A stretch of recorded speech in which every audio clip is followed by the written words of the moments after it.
그러면 할게요. 네, 안녕하세요. 네, 오늘 많은 분들이 와주셔서 감사합니다. 한국 시간 지금 밤이 늦었는데 오늘 밤늦게 참여하시는 만큼 제일 좋은 알찬 시간이 되도록 열심히 해보도록 하겠습니다. 네, 오늘 저희 할 얘기는 입학 전에 어떤 식으로 준비할 수 있는지 여러분이 많이 궁금해하셨던 수업 예습이나 미국 로스쿨에 공부하는 방식, 리걸 라이팅, 네, 잘 정보가 없죠. 그리고 수업을 어떻게 잘 따라가고 시험을 준비할 것인지 이런 전반적인 부분, 멘탈 관리까지 다 다뤄보도록 하겠습니다. 네, 저는 소개를 드렸고요. 네, 입학 전에 어떻게 준비하는지에 대해서 지금 이제 아마 어드미션 받으신 지 꽤 되셔서 뭔가 준비를 시작하셨거나 하실 예정인 분들이 많이 오셨을 것 같아요. 대부분 생각하시는 게, 미드를 좀 봐서 좀 분위기를 익혀야겠다. 아니면 좀 이렇게 상식을 알아야 될 것 같다. 이런 분들, 아니면 좀 더 열심히 하시려는 분들은 이제 아마존에서 교과서를 검색해 보시거나 구글링하고 계실 것 같아요. 좀 더 적극적이신 분은 케이스 브리프, 아웃라인 이런 거를 어디선가 듣고 그런 것들 샘플을 찾아보고 계실 수도 있어요. 제 생각에는 우선 법학 상식, 생각보다는 상식은 필요가 없는 것 같아요. 로스쿨 공부를 잘하기 위해서. 여러분이 그냥 드라마 많이 봐서 역사, 고구려 역사를 안다고 해서 고구려 부분에 대해서 시험 문제가 나왔다고 해서 100점 받는 그런 건 아니잖아요. 네, 그래서 상식은 되게 매우 넓게 흩어진 지식인데, 로스쿨에서는 필요한 게 정확하고 very intense한 아주 정확하고 아주 밀도가 높은 그런 류의 지식이 필요합니다. 그래서 약간 달라요. 교과서를 여러분이 만약에 지금 아마존에서 사서 보고 계시다, 볼 예정이다 한다면 교과서를 사보신 분들은 아시겠지만 미국 교과서는 설명이 없어요. 그냥 판례가 모아져 있는 책입니다. 그리고 매우 비싸요. 중고를 사도 굉장히 비쌉니다. 100에서 150불 사이 대부분. 싸도 70불. 근데 막상 학교에 가면 무슨 교과서를 쓸지 여러분이 알 수가 없어요. 따라서 시컨 읽어도 그 책으로 결국 공부를 안 할 확률이 굉장히 높습니다. 제가 생각하기엔 지금 그냥 아무것도 모르는 사람이 대법원 판례, 학교에서 배울지 안 배울지도 모르는 판례를 읽고 있기에는 저는 매우 비효율적인 방법이라고 생각해요.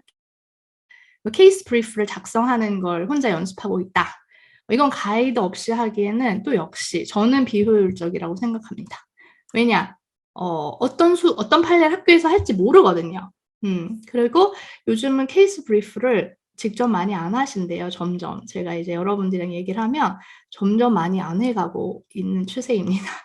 바람직하진 않지만 다른 사람들이 그렇게 안 하고 시간을 들이지 않고 있는데 나만 거기 너무 많은 시간을 들이는 게 조금 성적 면에선 딱히 좋은 방법은 아닐 수 있을 것 같아요.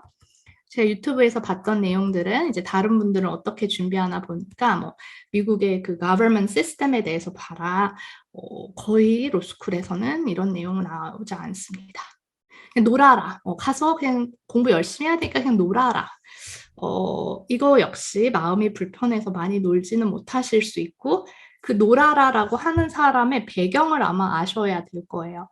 그 사람이 이미 미국 생활을 많이 해봤던지, 유학 생활을 해봤던지, 영어가 되게 편하다든지, 아니면 한국에서 법대를 나왔다든지, 프리러 뭐를 들었다든지, 그런 사람이 너 놀아도 돼 라고 말하는 거랑 하나도 모르는 사람이 그 말 믿고 노는 거는 굉장히 다르죠. 상황이 굉장히 서로 다르기 때문에 그런 온라인에 있는 정보를 온라인에서 다 그렇게 하라던데요. 그렇게 하면 공부 잘한다던데요. 라고 따라가기 전에 내가 그 사람하고 그 상태가, 시츄에이션이 얼마나 똑같은지, 얼마나 다른지를 꼭 확인하고, 나 저 사람이랑 정말 똑같아. 저렇게 하면 될 것 같아. 인지, 나랑 너무 멀리 있는데 저 사람이 된다니까 나도 억지로 하면 되지 않을까?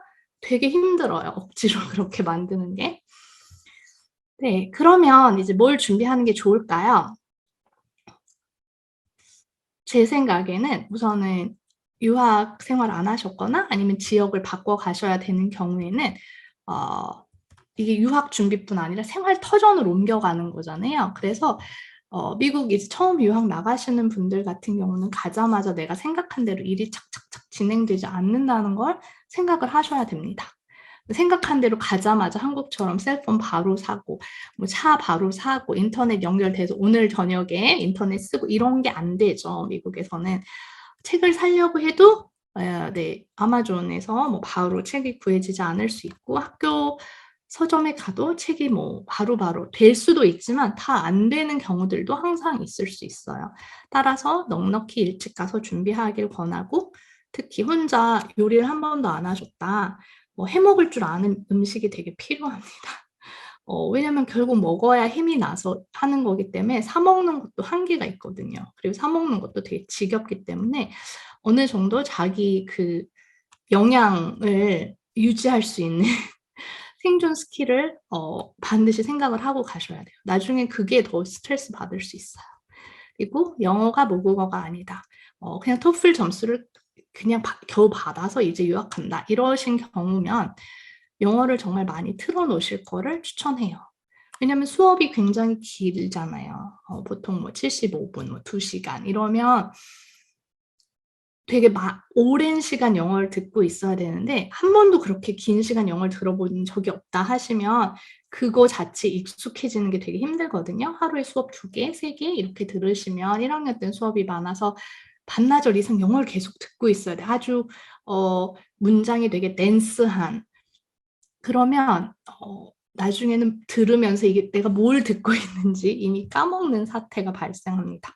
따라서 영어에 노출이 되게 많이 돼서 편할 것, 그리고 영어 타이핑도 하시면 좋을 것 같아요. 체력 관리는 당연히 너무너무 기본이고, 그런 세팅이 다 된 후에 그 위에 공부를 준비하시는 게 맞다고 생각합니다. 그럼 이제 뭐 어떤 공부를 해야 될까? 우선은 로스쿨에서 어떤 학생들을 기대하는지를 아시는 게 중요할 것 같아요. 여러분이 생각하기에 로스쿨에서는 어떤 학생을 기대할 것 같으신가요? 내 그냥 생각에 약간 발표도 잘하고, 뭐 공부 잘하고, 토론 수업에서 막 논리적이고, 막 아규먼트 잘하고 이럴 것 같죠? 기본적으로 로스쿨에서 원하는 학생은 변호사 같은 사람이라고 저는 생각해요. 그게 뭐냐? 변호사처럼 생각하고, 변호사처럼 말하고, 변호사처럼 행동하는 사람을 길러내는 게 로스쿨에서 원하는 거거든요. 따라서 판례를 읽고 이해하고 그걸 어떤 사실관계에 적용할 수 있고 또 그걸 글로 표현할 수 있고 논리정연하게 말로 할 수 있는 사람, 그런 사람을 만들기 위해서 로스쿨에서 수업도 하지만 뭐 막코트라 해서 이제 모의 재판도 하고 막 인터뷰 이제 모의 인터뷰도 하고 뭐 협상 수업, 상담 실습 이런 것들을 굉장히 많이 합니다. 진짜 변호사처럼 진지하게 할 걸 원해요. 그래서 반드시 뭐 정장을 입고 브리프 케이스도 뭐 들고 오기도 하고 이렇게 파일 뭐 폴더 같은 것도 정말 들고 가서 정말 변호사처럼 해요. 이제 약간 장난처럼 이거 연습이니까 이런 태도 보이는 것도 용납하지 않고 저희도 옛날에 보면 아예 진짜 저지나 동네에 있는 그 지역에 있는 변호사들이 와서 그런 실습에 채점을 하고 그렇게 발런티어를 많이 하더라고요. 따라서 학생들을 그냥 가르치는 사람, 배워야 되는 진짜 스튜던트라기보다는 미래의 법조 동료로서 인식하고 최대한 학교에서들도 많이 지원을 해주려고 합니다.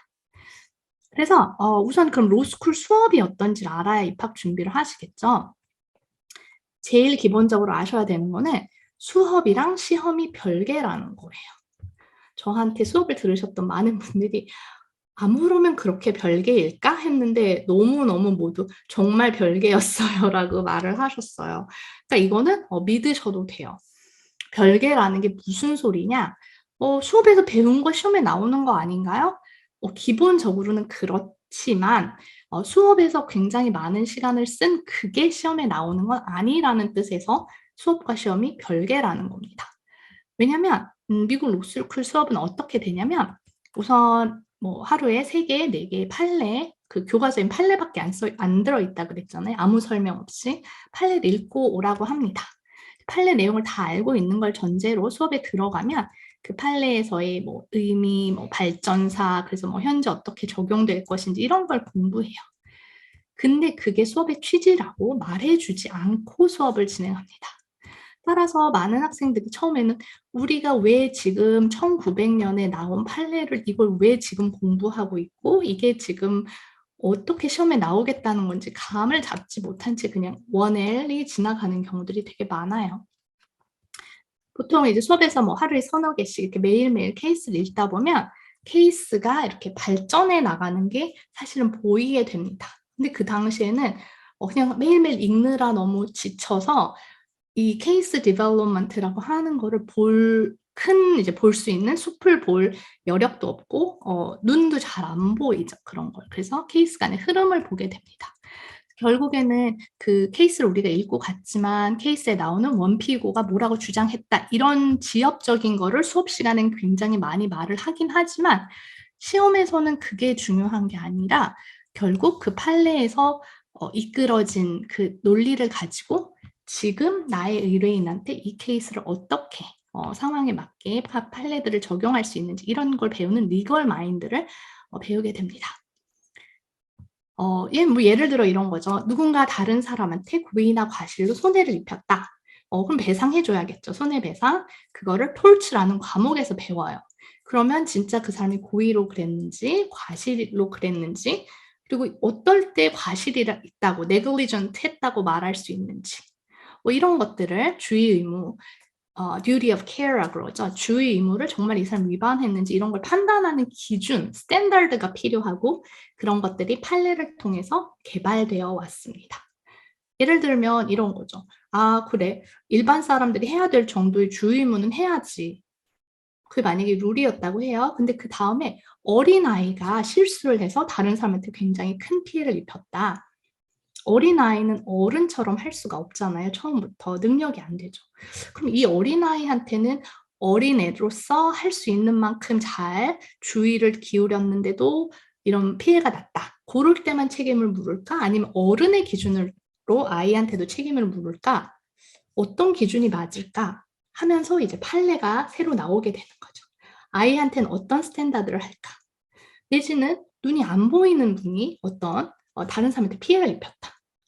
그럼 이 눈이 안 보이는 특별한 상황이 있는 장애인인데 이 사람한테도 눈이 잘 보이는 일반인의 기준을 적용해서 고의 과실, 손해배상 책임을 물어야 될까? 어떻게 해야 되지? 그렇게 판례가 발전을 하고 조금 더 세부적인 스페시픽 서브 토픽에 대해서 새로운 룰들을 계속 만들어가는 약간 그런 것들을 배우는 게 그 케이스 디벨롭먼트의 약간 아주 러프하게 말하면 이런 류의 것들이 나올 수 있어요. 따라서 다른 상황에서 비슷한 문제를 해결하기 위해서 다른 룰들이 필요할 수도 있고 그렇기 때문에 각 경우를 다루기 위한 케이스 러들이 발전하게 되는 거예요. 근데 시험의 경우에는 제가 좀 아까 말씀드린 그런 여러 가지 케이스를 읽고 나면 우리가 수업 시간엔 그런 걸 배우죠. 그래서 그 어린아이는 뭘 잘못했나요? 그 어린아이는 뭘 잘못했는지, 눈이 안 보이는 사람은 어떤 잘못을 했는지 이런 구체적인 스페시픽한 것들을 수업 시간에 이야기했다면 시험에서는 그 스페시픽한 내용은 다루지 않아요. 그래서 결국 거기에서 우리가 뽑아낼 수 있는 룰이 뭔지에 대해서 다루게 됩니다. 그래서 수업 시간에 이만큼 노트 정리를 했는데 결국에는 요만큼밖에 시험과 관련된 건 남지 않아요. 근데 그걸 모르면 이 많은 노트를 어떻게 다 정리해서 이걸 뭘 시험을 본다는 거지? 그 아이가 무슨 말을 했는지 이런 게 시험에 나온다는 걸까? 하면서 약간 혼란스럽게 학기를 지나갈 수 있어요. 따라서 수업 들은 것뿐만 아니라 다른 기출문제 같은 걸 푸는 게 되게 중요합니다. 수업 예습을 그럼 어떻게 해야 되느냐? 제가 말씀드린 걸 좀 비슷한데요. 우선은 하루에 3-4 개의 판례를 읽고 오는 게 이제 매일 그 어사이먼트 숙제입니다. 근데 우리나라에서는 뭘 읽고 모르는 게 있으면 질문을 하는 게 약간 수업의 방식이죠. 내가 읽은 것 중에 이해가 안 되는 걸 물어보는 내지는 예습을 안 하는 경우도 사실은 많을 수 있어요. 근데 굉장히 예습은 그냥 디폴트 너무너무너무 당연히 중요한 거고요. 판례의 내용을 최대한 다 알고 오는 걸 전제로 합니다. 즉 내가 케이스를 읽다 보니까 이게 무슨 말인지 한두 줄이 이해가 안 가요. 이게 무슨 말이에요? 이런 거를 수업에 물어보라고 수업을 진행하지 않습니다. 그럴 시간도 없고 사실 그럴 기회도 없어요. 그냥 수업에는 바로 콜드콜이라고 하는 걸로 들어갑니다. 콜드콜이 뭐냐면 그냥 부르는 거죠. 저는 안 씌어서 A로 시작하거든요. 그러면 이제 첫 학기 수업에 들어가면 이제 수업 들어가서 그냥 이제 그냥 바로 수업을 시작하죠. 미잔, 네, 뭐 안 씨니까 뭐 첫 번째 우리 뭐 무슨 케이스에 대해서 뭐 그 summary of the case 말해보라고. 그러면 이제 말해야죠. 원고가 이런 일이 있었고 피고가 이런 일이 있어서 뭐 원고가 뭐 1심 재판 소를 제기했는데 뭐가 어떻게 됐고 이런 걸 하게 됩니다. 그래서 케이스를 브리프한다 그래요. 케이스를 정리해서 발표하는 거. 근데 그 콜드콜이 무섭기 때문에 굉장히 많은 사람들이 케이스 브리프, 케이스를 정리하는데 시간을 많이 드립니다. 저도 많이 제가 혼자 했는데 요즘은 온라인 요약으로 굉장히 많이 본다고 해요. 반드시 스스로 해야 되는 건 아닌 추세로 사실은 많이 가고 있습니다. 그게 뭐 바람직하다라기보다 아무래도 시간이 너무 많이 걸리니까 그렇게 하고 있는 것 같고요. 그래서 케이스 브리프라는 건 각 케이스에서 팩트가 뭔지, 어떤 일이 있었는지, 그리고 홀딩이라는 판례의 결론, 그래서 결론이 뭔지, 그래서 아이가 어른과 똑같은 정도의 주의 의무를 가져야 된다는 건지 아니면 다른 정도라면 어떤 주의 의무를 가져야 된다는 건지 그 룰 같은 걸 홀딩이라고 불러요.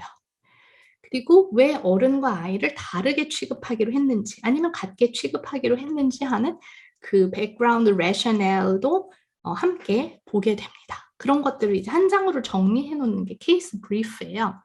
뭐 인터넷에서 나중에 케이스 브리프, 뭐 example, 뭐 샘플 이렇게 찾아보시면 하나 볼 수 있을 거예요. 그래서 그걸 다 읽고 나면 나 정말 공부 많이 했다. 나 진짜 뭐 다 공부된 것 같아.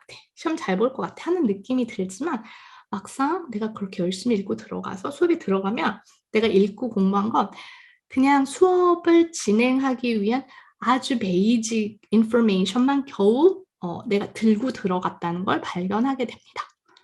왜냐면 수업에서는 원고가 뭐라고 했는지 피고한테 무슨 일이 일어난지 이런 사실관계를 논의하려고 수업을 하는 게 아니거든요.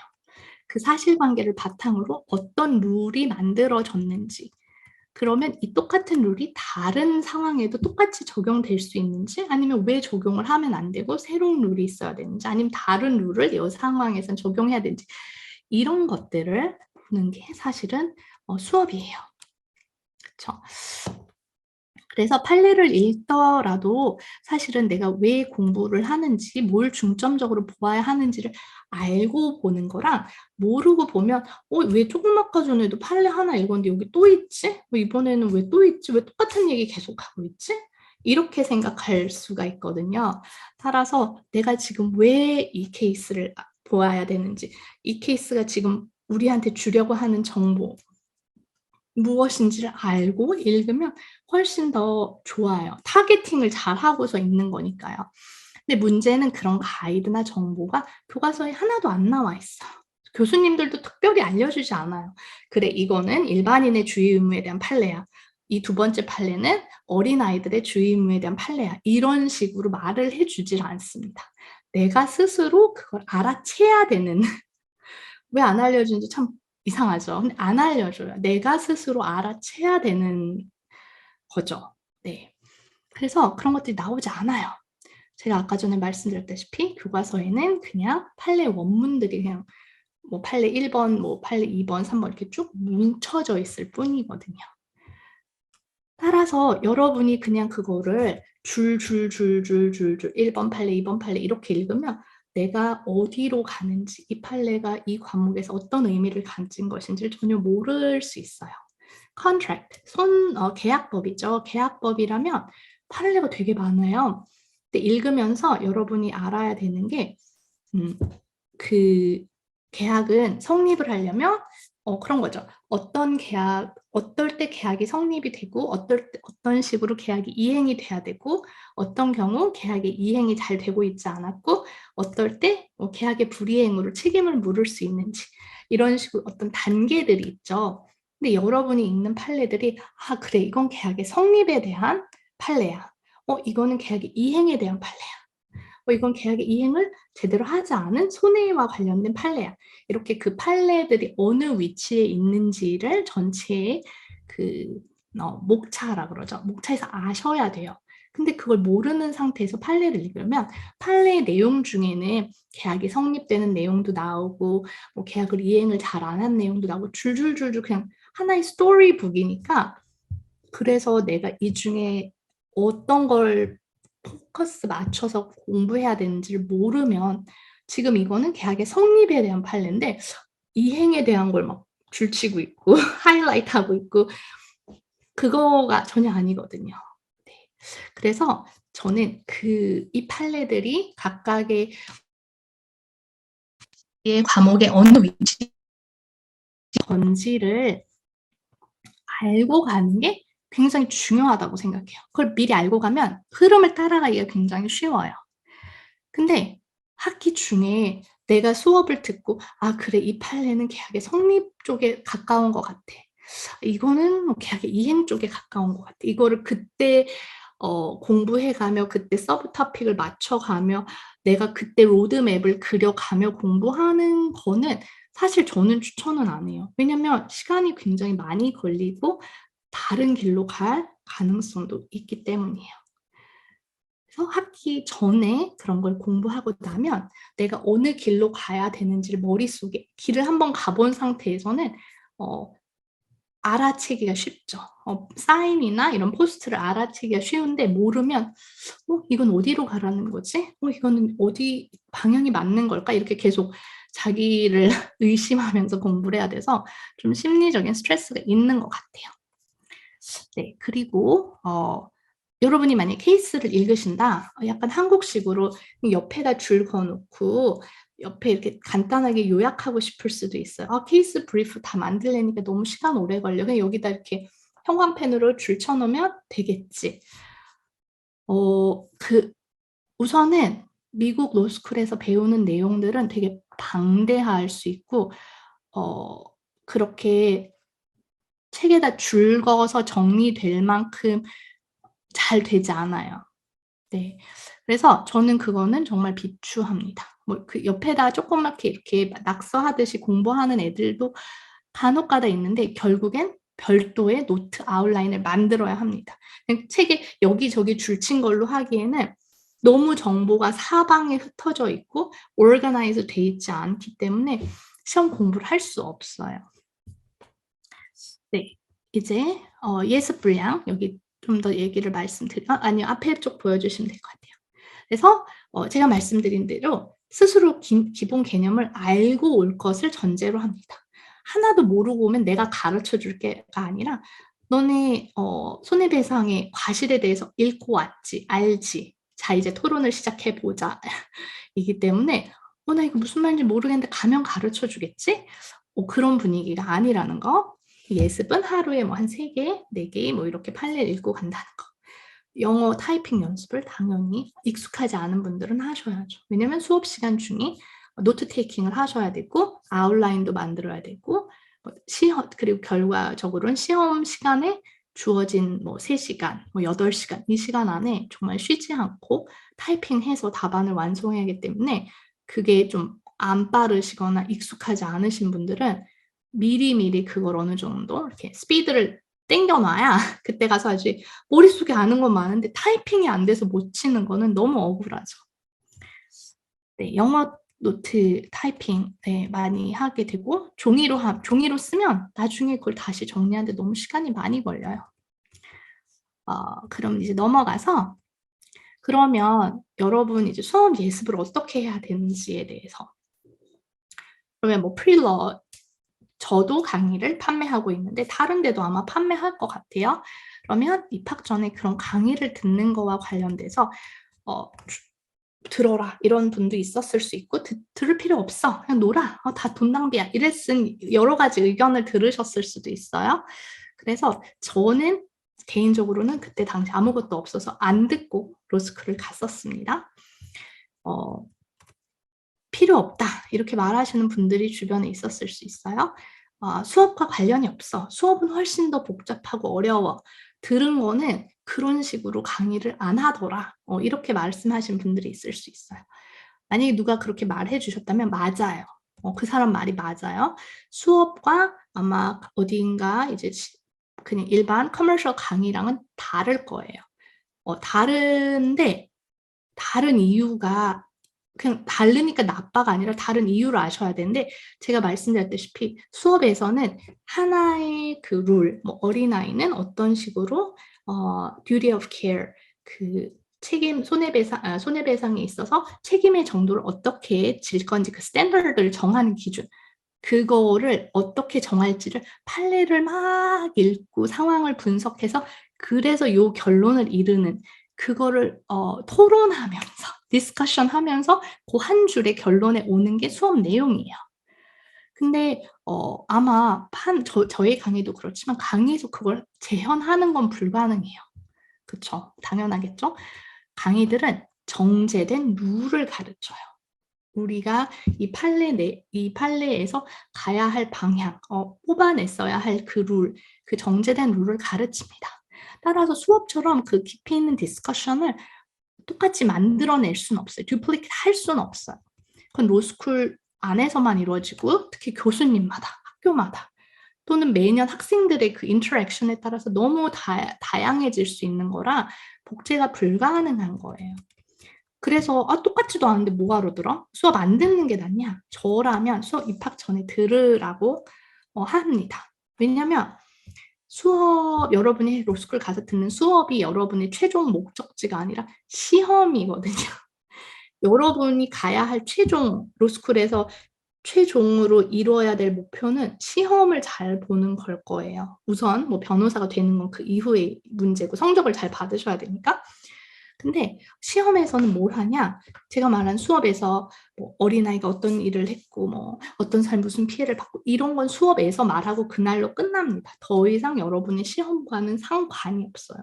시험에서 필요한 건 아이의 경우 어떤 류의 책임에 어떤 류의 책임을 져야 되는지 그 스탠다드만 여러분이 시험장에 가져가야 될 정보예요. 즉 수업에서 여러 방식을 통해서 뽑아낸 룰을 시험 문제에서 준 상황에 적용할 수 있는지 그 능력을 보는 게 시험입니다. 따라서 내가 미리 무슨 룰들을 알아야 되고 그걸 어떤 식으로 적용할 수 있는지를 알고 그걸 시험에 써야 되는 거거든요. 근데 그런 룰들을 이미 머릿속에 알고 수업을 들어갔다. 그러면 여러분이 수업을 들어가서 사람들이 많은 디스커션을 하고 뭐 새길로도 빠졌다가 뭐 이렇게 하는 뜬구름 잡 얘기를 할 때 여러분은 확실한 목적 의식을 가지고 수업을 들을 수 있어요. 이 수업에서 내가 뽑아내야 될 건 뭐다. 내가 놓치지 않아야 될 건 뭐다. 알고 수업을 듣기 때문에 길을 알고 가는 거죠. 근데 길을 몰라요. 길을 모르고 가면서도 이게 맞나? 그래서 디스커션 끝났을 때 어떤 경우에는 전혀 사람들이 노트가 달라요. 포커스를 이 수업의 핵심을 아는 애가 쓴 노트랑 핵심을 모르고 쓴 노트는 제가 말씀드린 약간 뭐 그냥 토론, 그냥 딴 애가 모르는 애가 한번 했던 질문 때문에 이렇게 잠깐 막 샛길로 나갔을 때 막 이런 부분 되게 열심히 써놓는 거예요. 이거는 증발해버릴 부분이거든요. 시험과는 관련이 없는 거거든요. 네, 그래서 수업의 그 테이크어웨이를 내가 미리 알고 수업을 들어가는 거. 그러지 않으면 디스커션을 하면 진짜 이유를 모른 채 수업이 끝나는 경우들이 되게 많습니다. 여러분이 물론 학교 다니면서 나 그런 커머셜 아웃라인 그때 가지고 다니면서 듣지?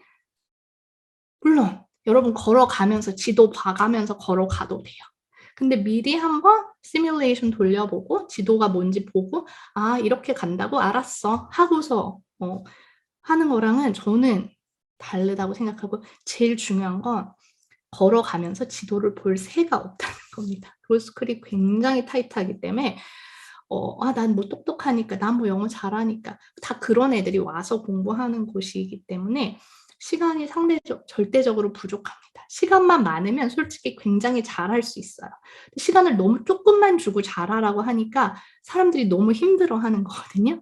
그렇기 때문에 내가 더 많은 시간을 확보하는 법은 미리 공부를 해놔서 배경 지식을 탄탄히 해놓으면 시간을 많이 벌어놓은 셈이 될 수 있어서 저는 되게 추천을 사실은 합니다. 저는 지금 한다면 당연히 공부하고 들어갈 거예요.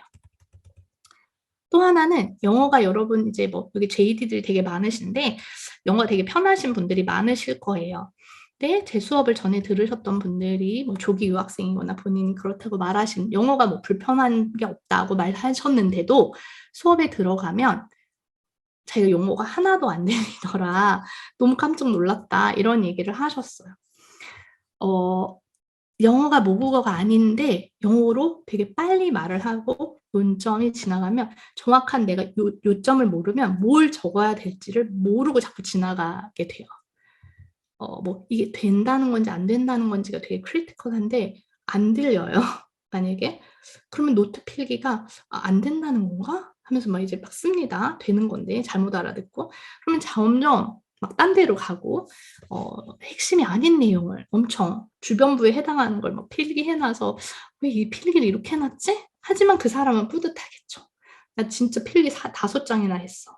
하나도 안 중요한 거. 오늘 배운 룰에 대한 내용 하나도 없고 이러면 사실은 수업과 그 시험과 점점 괴리가 생겨갈 수밖에 없거든요. 그리고 네, 그런 일들, 그런 수업 시간이 자꾸 쌓이게 되면 문제가 될 수 있습니다. 또 한 가지는 여러분이 하나도 배경 지식이 없는 상태에서 한 3달 공부를 하고 이제 시험을 보러 가야 되잖아요. 9, 10, 11 하고 이제 12월에 시험을 보는데 근데 여러분이 굉장히 많은 새로운 개념들을 알게 될 거예요. 보캐블러리도 굉장히 많이 단시간 내에 폭발적으로 늘어납니다. 근데 익숙하지가 않은 말들을 사용해서 답안을 쓴다는 게 사실은 쉽지는 않아요. 네. 여러분이 한 달 전에 알게 된 개념으로 되게 이제 좀 좋은 글을 쓴다는 거와 한 6개월 전에 알았던 그때부터 익숙해져 온 개념을 가지고 답안을 쓰는 거는 좀 차이가 있을 수 있죠. 너무 똑똑해. 나 그냥 뭐 어제 본 걸로도 다 할 수 있어. 이런 굉장히 특수한 사람도 있는데 그 사람은 특수하다고 여러분이 인정을 하셔야 돼요. 내가 그 특수한 사람이다. good for you. 근데 대부분이 아니라는 거. 그렇기 때문에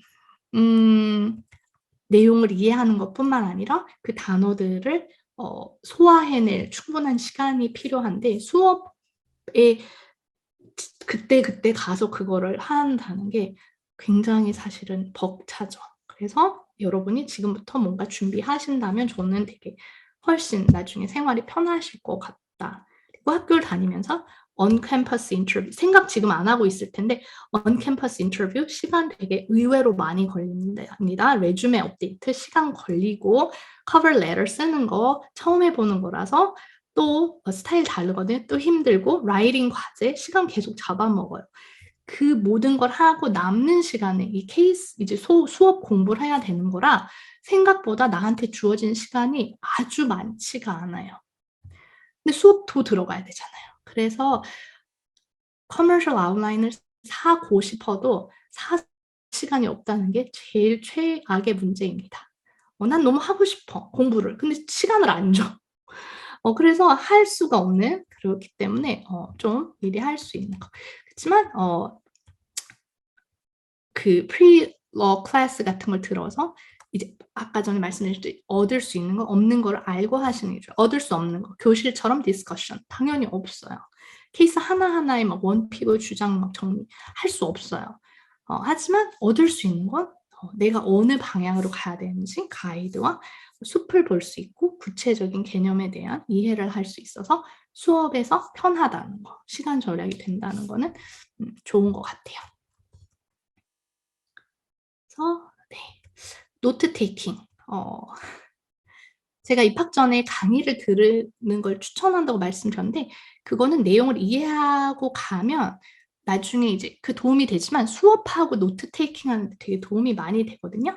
제가 작년에 노트 테이킹 웨비나를 그 동시통역사 한 19년 차였나? 네, 랑 같이 했는데 저는 이제 동시통역사니까 당연히 영어 잘하잖아요. 그리고 외국에도 살다 온 친구고, 그래서 가만히 되는 그 친구는 그냥 들으면 다 들린다고 생각을 했죠. 네, 나랑은 다르겠지. 그런데 그 동시통역사들이 어떻게 노트 테이킹을 하는지를 들어보니 그 친구들은 그 만약에 어떤 회의를 들어간다. 몇 박스의 정보를 듣고 찾아서 이제 박스 프린트아웃 한 거 몇 박스, 그리고 그 연사가 하는 유튜브 강의, 유튜브 강연, 인터뷰 자료를 다 찾아서 듣고 간다고 하더라고요. 왜냐? 말투들이 다 너무 다르고 그 전문 분야에 대한 배경 지식이 없이는 제대로 된 통번역을 할 수가 없기 때문에 그렇게 많은 공부를 하고 동시통역사가 들어가는 거라고 해요. 저는 사실은 로스쿨도 비슷하고 그래야 한다고 생각을 하거든요. 왜냐하면 배경 지식이 있는 거랑 없는 게 굉장한 차이를 가져올 수 있어요. 제 수업을 들으셨던 분이 자기가 이제 수업을 듣고 갔죠. 로스쿨에 갔는데 너무 다 들리더래요. 너무 다 알아듣고 딴 애들은 막 헤매는데 나는 왜 이렇게 영어 다 들리는데 뭘 어렵다는 거야? 라고 생각을 했대요. 근데 이제 제가 말씀드렸다시피 로스쿨의 수업 내용이 시판 이런 강의의 내용과 동일할 수가 없잖아요. 그 케이스가 약간 다를 수도 있고, 그래서 이제 안 배운, 처음 듣는 내용을 이분이 수업에서 들은 거예요. 그랬더니 그날은 자기가 무슨 소리를 하는지 하나도 모르겠더라는 거예요. 그래서 배경 지식이 있으면 영어마저 잘하게 느껴지는 거구나. 그걸 느끼셨다고 저한테 메일을 보내셨더라고요. 그래서 자기는 영어 잘한다고 생각했다고. 그러니까 자기가 배경 지식이 있어서 이게 들린다고 생각한 게 아니라 처음에는 나 영어 꽤 잘하는데?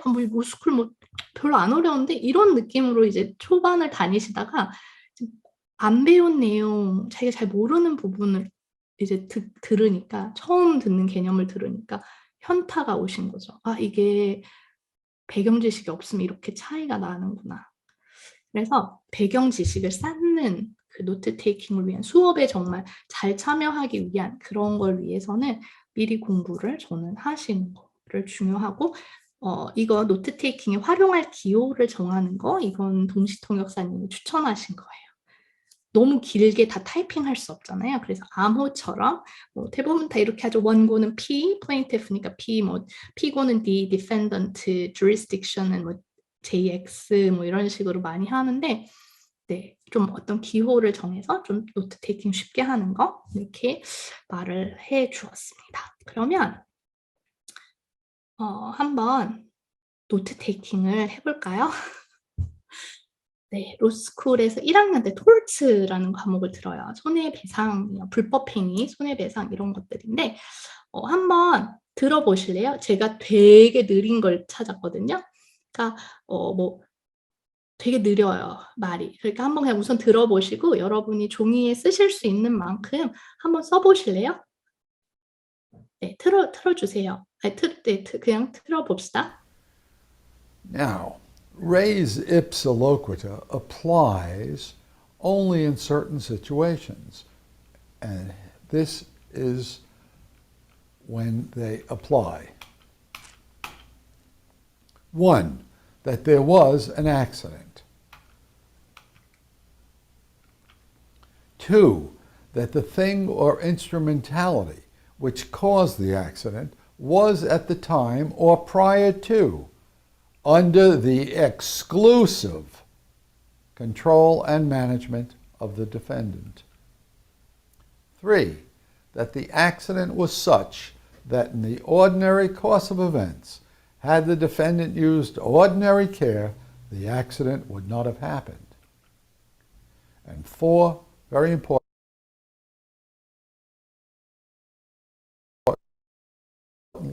some jurisdictions include that the plaintiff did not contribute to or cause the negligent act. 어떠셨어요? 많이 적으셨나요? 아니면 적으면서도 도대체 이게 무슨 소리야? 막 이러셨어요? 혹시 채팅으로 남겨주셔도 돼요. 이 정도면 로스쿨 합니다. 막 이런 것도 좋고. 네. 근데 이렇게 느리게 말할 사람이 없다는 게 문제죠. 제 생각에 이 할아버지 선생님처럼 말할 사람은 없어요. 이거에 뭐 한 1.5배? 2배는 아마 빨리 말했을걸요? 네. 뭐 Recipes loquitur applies in these certain situations first. 이렇게 하고 쭉쭉쭉 가지. 이렇게 한자 한자 느리게 말해주지 않습니다. 제가 이걸 골랐던 이유는 라틴어가 나와요, 앞에. 그래서 약간 도대체 뭐 어떻게 쓰지? 막 이런 멘붕 왔을 때 어떻게 대응하는지 궁금했고, 또 로스쿨 1년 차의 내용 중에선 굉장히 평이한 내용 중에 하나라서, 그리고 목소리가 우선 너무너무 느리시다는 거. 네. 그러면 이게 여러분이 배경 지식이 없으니까 적으신 분도 무슨 소리인지 잘 모르실 것 같아요. 그러면 그 참고 자료를 하나 보내주시겠어요? 보여주시겠어요? 한번 읽어보시고 들어보실래요? 그러면 조금 이게 무슨 소리인지 아니면 아까 안 들렸던 단어가 뭐였는지 조금 보이실 수도 있어요. 그래서 지금부터 딱 1분 동안 한번 그냥 별 내용 길지 않으니까 보시고 다시 한번 들어보세요.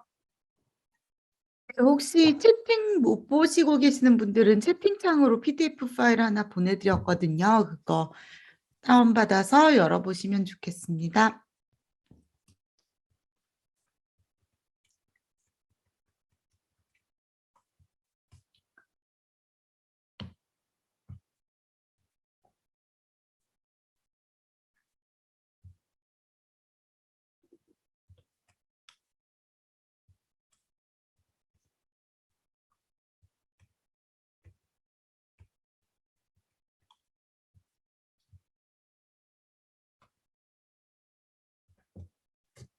네. 다 보셨나요? 도움이 안 되죠. 너무 조금밖에 시간을 안 들이니까.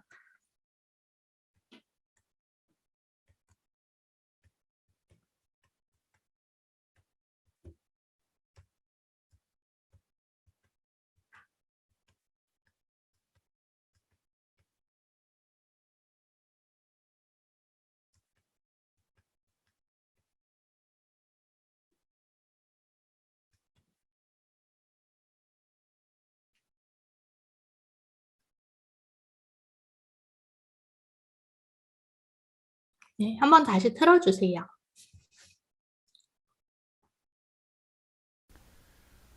Now, res ipsa loquitur applies only in certain situations.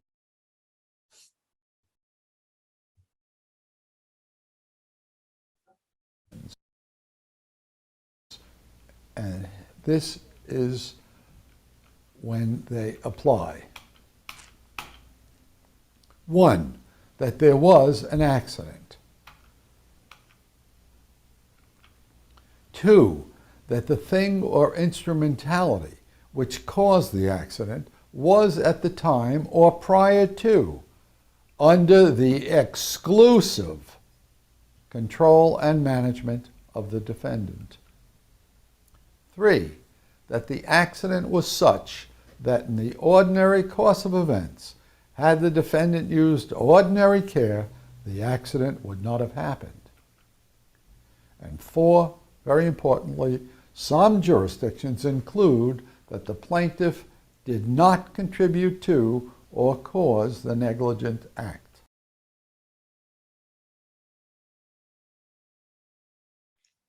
네, 이제 이번엔 어떠셨어요? 좀 더 무슨 말인지 아시겠나요? 아니면 별 도움이 안 된다, 역시나. 그러면 사실은 예. 네. 그러면 제가 한번 설명을 드려볼게요. 그러고서 그 다음에 들으면 어떻게 달라지는지. 이게 판례에서 비롯된 거예요. 손해배상, 톨츠라는 건 불법 행위라는 거예요. 어떤 사람이, A라는 사람이 B한테 고의나 과실로 어떤 행동을 하거나, 제가 이제 지금 드리는 말씀은 아주 어려운 법률 용어를 전혀 섞지 않고 그냥 간단하게 이해하시라고 이렇게 말씀드리는 거라는 건 이제 bottom line이고, 이제 어떤 A라는 사람이 B라는 사람한테 고의나 과실로 어떤 손해를 입혔어요. 그렇죠? 그러면 B라는 사람이 나 뭐 병원비가 들었어. 아니면 내 물건이 망가졌어. 그러니까 A한테 손해배상을 청구하려고 하겠죠. 그럴 때 여러 가지 주장을 하겠죠. 나 손해 봤어. 너가 잘못했어. 1번 고의나 과실. 너 때문에 나 손해 발생했어. 너 때문에니까 causation. 그리고 나는 이만큼 1,000만 원 손해 봤어. damage, amount of damage. 이런 것들을 입증하고 주장해서 손해배상을 받아내는 게 톨츠의 내용이에요. 근데 그 중에서 중요한 것 중에 하나가 원래는 내가 돈 받아내려는 원고죠. 소송을 거는 사람이 너가 뭘 잘못했는지를 말해야 되죠. 네가 비 오는데 차를 시속 120km로 달려서 나를 치웠으니까 네가 잘못했어. 따라서 손해배상해줘. 너의 잘못은 원래 그렇게 비 온 날 120km 달리면 안 되는데 120km 달린 거잖아. duty of care를 위반한 거잖아. 라는 걸 내가 증명해야 됩니다. 증명할 수 있는 방법이 여러 가지겠죠. 바닥에 이제 스키드 마크도 있을 수 있고, 뭐 CCTV도 있을 수 있고, 목격자도 있을 수 있고, 근데 지금 우리가 본 케이스는 그렇지 않을 때의 이야기예요. 이 판례는 뭐였냐면 어느 사람이 길을 걸어가고 있었습니다. 근데 창문에서 커다란 밀가루 부대가 떨어진 거예요. 그래서 이 사람이 그걸 맞아서 다쳤습니다. 다친 사람은 원래 손해배상 소송을 하려면 너 이거 떨어뜨린 너 원래 떨어뜨리지 않고 조심했어야 되는데 떨어뜨려서 나 다쳤잖아 라는 걸 증명해야 돼요. 그래서 손해배상 돈을 받아내는 거죠. 병원비를. 근데 내가 받나요? 못 받잖아요. 갑자기 그냥 저 공장 위층에서 빌딩 위층에서 그냥 밀가루 부대가 떨어진 거예요. 그러면 아까 전에 우리가 알았던 케이스 로 상에서 했던 내용과는 달라집니다. 이런 경우에도 원고 플레인티프가 반드시 피고 네가 뭘 잘못했는지를 입증해야 한다고 할 수 있을까? 너무 이건 좀 이상하죠. 좀 불쌍해지죠, 원고가. 따라서 어떻게 이런 상황엔 어떤 룰을 만들어야 될까를 고민하다 나온 룰이 레시프사 로키토라는 룰입니다. 즉 입증 책임이 전환된 거예요. burden of proof가 바뀐 거예요. 근데 아무 때나 바꾸면 안 되죠. 그래서 특별한 경우에만 burden of proof가 바뀔 수 있도록 원고가 주장하지 않고 피고가 나 잘못한 거 아니야, 나 때문에 아니야 라고 바꿀 수 있게 해준 certain situation이 있다는 게 이 수업의 내용이에요. 그래서 제 노트 테이킹 한 거 한번 보여주실래요? 네, 이거는 제가 이거를 다시 들으면서 친 내용이에요. 전 내용을 아는 사람이니까 꽤 많이 썼죠. 레시프사 로키토르 이거 뭐 스펠링 모르면 뭐 아무렇게나라도 써야죠. 레시프사 로키토르 applies 언제 there was까지는 다 쓸 시간이 없었어요. 1, 2, 3, 4는 솔직히 나중에 붙였고 이 내용만 썼습니다. 예전 같으면 1, 2, 3, 4도 붙였을 텐데 이제 느려져서 그것까지는 안 되고요. 그래서 accident가 있었어요. 사고가 발생했죠. 부대가 떨어져서 다쳤어요. 근데 things or instrumentality 어떤 도구들 그 accident를 cause한 도구 여기서는 밀가루 부대였죠. 밀가루 부대는 그 사고가 났을 때 prior to the accident인데 그건 쓸 새가 없었어요. 사고가 나기 전에 또는 사고 날 당시에 누구의 컨트롤 아래에 있었다고요? defendant, 그 손해배상 소송을 당한 사람의 컨트롤 아래에 있었어요. 즉 그 위층에 있는 밀가루 공장 사람을 상대로 지금 소송을 거는 거죠. 너네 공장에서 잘못해서 나한테 떨어뜨렸으니까 너 잘못이야. 네가 배상해줘 라는 건데 그때 이 밀가루 부대는 그 사람의 컨트롤 안에 있었죠. 네. 밀가루 부대는 당연히 그냥 공장 안에 있었으니까 다른 사람이 컨트롤할 수 있는 부분이 아니었습니다. 근데 그 액시던트가 발생한 거죠. 발생했는데 그 액시던트는 만약에 여기 써있기로 써있죠. ordinary course of event, 일반적인 경우라면 그리고 ordinary cause of care라고 써네. use of care이었으면 발생을 안 한다. not happen. 공장에서 조심했으면 그게 여기 밑으로 떨어질 일이 일반적인 경우엔 없다는 거예요. 그랬는데 뭔가 떨어졌어. 그럼 너 탓인 것 같아. 라는 거죠. 근데 some jurisdictions, 어떤 그 그 주나 이런 관할에서는 원고가 이거에 대해서 아무런 잘못을 기여한 게 없어야 된다라고 해요. 원고 때문이다라고 할 만한 거리가 없었어야 된다는 거죠. 이게 이 판례의 룰입니다. 이거를 가지고 여러 상황에서 쓸 수 있는 거예요. 그러면 똑같이 나중에 그런 게 나와요. 병원에서 사고가 났다. 멀쩡히 눈 뜨고 들어갔는데 병원에서 의료사고가 나서 내가 우리 뭐 가족이 뭐 다쳤다, 아니 죽었다. 예를 들어 그러면 그때도 레시프살로키터를 적용할 수 있는가 없는가. 이런 것들 계속 나오게 됩니다. 그래서 어떤 상황에 이 룰을 우리가 배운 룰을 적용할 수 있는지 아니면 이거는 그때는 못해. 안 된다면 왜? 이런 걸 배우는 게 사실은 로스쿨에서 하는 겁니다. 따라서 여러분이 만약에 밀가루 푸대가 왜 떨어졌는지 뭐 그런 거를 열심히 읽고 가도 중요한 건 요 룰이고 이거를 다른 상황에도 적용할 수 있는지 없는지 적용할 수 없다고 주장하려면 왜 없다고 해야 되는지 할 수 있다고 하려면 왜 할 수 있다고 주장해야 되는지 이거를 배우는 게 리걸 마인드입니다. 되게 재밌죠? 그래서 제가 이거를 같이 그 통역사님하고 전에 들어봤는데 저는 이런 거에 되게 익숙하니까 나름 쉬운 걸 뽑은 것 같잖아요. 근데 그 동시통역사님한테 이거 어떠세요? 라고 물어봤을 때 그분의 이런 그분 로스쿨 이런 걸 잘 안 들어보셨으니까 그분이 하셨던 말은 덴스리가 굉장히 높다. 그 말은 뭐냐면 보통은 동시통역을 들어가도 그러니까 딱딱 집어야 될 단어는 한 문장에 한 2개 단어 이런 거래요. 뭐 예를 들어 뭐 수출량이 증가하고 있습니다. 그럼 수출량 증가 뭐 35% 이렇게 3개만 하면 되는 거죠. 근데 이 문장들은 너무나 중요한 단어 포인트를 가지고 있어서 노트 테이킹 하는 게 굉장히 어렵대요. 그리고 자기 같으면 PPT를 받고 따로 공부를 해서 할 것 같다. 뭐 이런 말을 하더라고요. 왜냐하면 보통 통역은 주어, 수로, 목적어 이런 거를 그냥 그거를 가지고 앞뒤 문장의 문맥을 보면서 좀 파악하는 게 기본 바탕인데 우리는 그렇지 않거든요. 그리고 각 문장에 되게 인포메이션이 많아서 버릴 게 없다. 약간 이런 스타일이라고 말을 하셨어요. 그래서 저 같은 경우는 무조건 리딩을 하고 가고 이런 류의 내용 교과서에서 만약에 판례가 좀 정리된 부분이 있으면 노트 테이킹을 미리 해서 가기도 했어요. 좀 시간을 줄이려고. 안 그러면 너무 타이핑하는 시간이 부족할 수도 있어서. 그래서 보면 뭐 여기서 중요한 accident가 있었고 thing이 뭐 at the time 그때 exclusive control of D 그리고 ordinary course of event는 if used ordinary duty use of care 하면은 not happen 뭐 이렇게 여러 단어들이 이제 반드시 필요한 단어들입니다. 그거를 적지 못하면 사실은 수업을 들어도 미싱하는 포인트들이 많고 그걸 미싱한 거를 약간 필기가 내가 잘했구나라고 믿고 그걸 바탕으로 시험 공부를 하게 되면 구멍이 뚫린 채로 공부를 하게 되는 거라 시험을 잘 보기가 사실은 어렵죠. raw material 자체가 완성된 상태가 아니기 때문에 네. 벌써 1시간이 지났네요. 잠시 쉬었다 할까요? 아니면 빨리 그냥 할까요?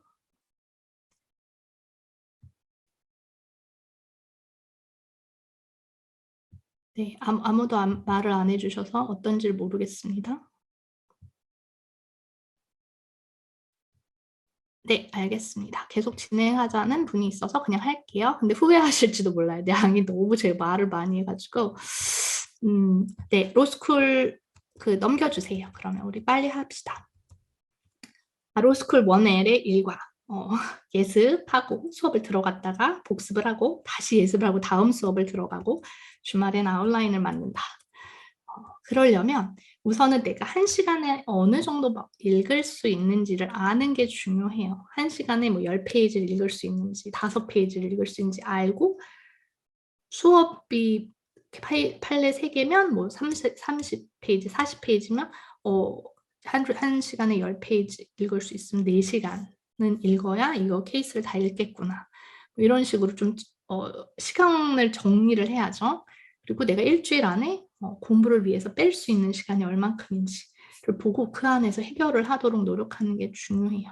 내가 아무리 생각해도 나한테 주어진 수업 듣고 이런 거 빼고 30시간인데 읽어야 될 게 막 50시간어치다. 이거 난 불가능하다.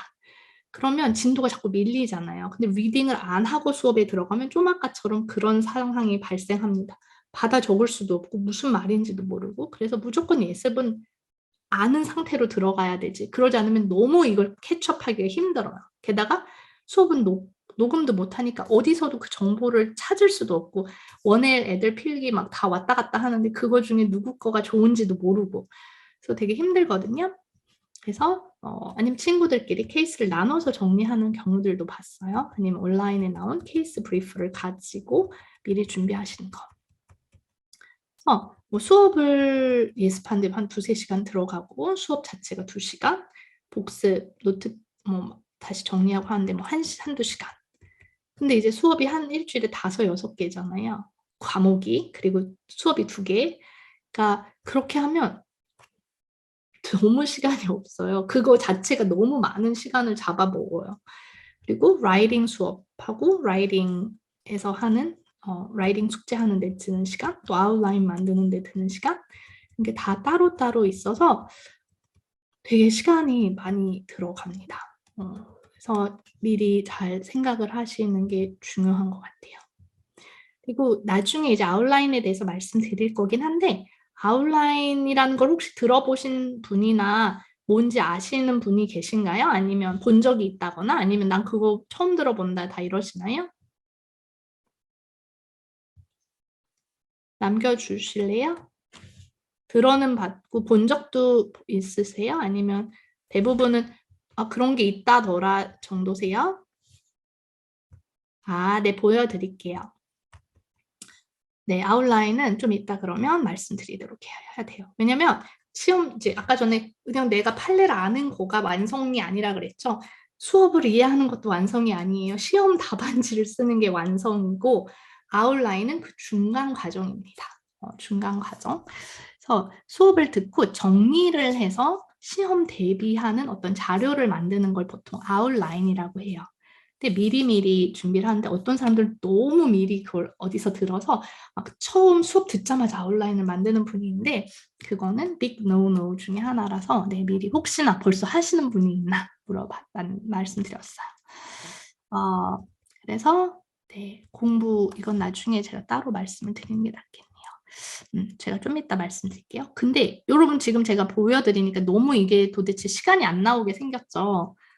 이미 해야 될 게 너무 많으니까. 그럼에도 불구하고 챙겨야 될 것들이 당연히 있어요. 운동 저도 사실 잘 안 했는데 운동하는 거 되게 추천하고 마인드 컨트롤이 정말 필요한 것 같아요. 나중에는 생활은 하다 보면 익숙해져요. 근데 마음을 관리하는 마인드 컨트롤하는 게 나중엔 더 관건이 되는 경우가 있습니다. 스트레스 같은 거. 그래서 뭐 신앙이 있으신 분 아니면 뭐 명상도 많이 해요. 그래서 로스쿨 다니면서 아니면 뭐 결혼하신 분들도 유학 가시는 경우도 있으니까 가족과의 시간 그리고 반드시 따로 드려야 할 시간은 네트워킹 하는 시간입니다. 교수님과 친하게 지낸다든지 학교 애들 아니면 뭐 학교에 누구 얼럼나이 오고 할 때 아무 커넥션이 없는 경우들이 많잖아요. 유학생들은. 그럴 때 이거 한다고 되겠어? 이거 하는 시간에 공부해서 성적 올리는 게 낫지? 물론 중요한데 성적이 엄청 높아졌어요. 아는 사람이 하나도 없어요. 똑같이 또 맨땅에서 시작합니다. 따라서 그런 기회들이 학교에 누가 오고 할 때 그냥 계속 뭐 어떻게 되나 계속 부딪혀 보는 거죠. 아는 사람도 만나고 뭐 이메일도 보내서 만나고 그런 시간을 어느 정도 빼놓는 것도 저는 되게 중요한 것 같아요. LLM이신 분들도 마찬가지입니다. 나중에 그 사람들이 언제 어떻게 내 업무에 도움될지 모르기 때문에 내가 무슨 아프리카 변호사 알아서 뭐해? 아니에요. 알아둔다고 해서 손해 날 것도 없고 그렇게 바로 이익이 안 될 거야. 미국 사람 아니니까 소용없어. 이런 마인드로는 저는 적당치 않다고 생각해요. 네. 그런 부분에도 하시면 좋을 것 같습니다. 넘어갈까요? 네, legal writing. 네, 이제 시간을 잡아먹는 주된 과제물이죠. 근데 또 여기서 이제 미국에서 이제 학부 다니신 분들은 나 라이팅 진짜 잘하잖아. 나 에세이 라이팅 되게 잘해. 이러신 분이 있을 수 있고 한국에서 가시는 분은 나 진짜 토플 라이팅도 겨우 썼는데 어떡하지? 이러신 분도 있으실 수 있어요. 우선 제가 말씀드리고 싶은 거는 지금까지 해왔던 라이팅과는 다릅니다.